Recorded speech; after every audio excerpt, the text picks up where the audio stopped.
Ini sa Baliabangir, share a free ride di iliti San Nicolas, Ilocos Norte, nang ipaay tiragsa kadagiti ubing. At man ti report ato'y namutoy biya. IFM News. IFM News. IFM News. Lokal.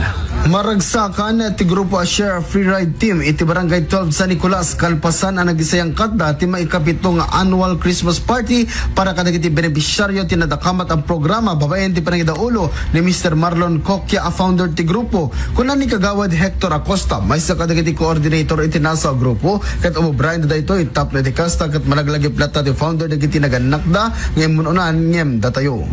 Iso da ngamin dagiti naganak dagiti nakpo kawapo kasla diti kasla panglagip da lang ang kasla pinang Thanksgiving dat dagiti ububeng kwa so nga tinawon-tawon na kastoy actually may kapito nga tawon na dito yan. Yes, sir. So sapay ko mata itultuloy dan tuman ang kapno adupay nga ubing ti matulungan.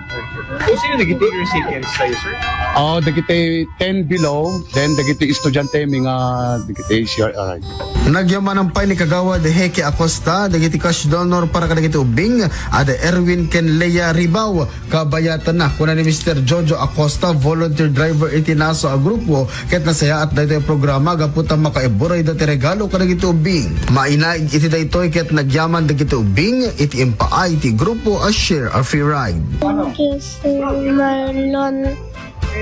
Merry Christmas. Happy New Year. Iti Marlon, Merry Christmas. Iti Biblia ket kaya ayo ni Jesus dagiti ubing isu akas sapulan asurwan ken aywanan tayo ida akas umubraen ti Share a Free Ride.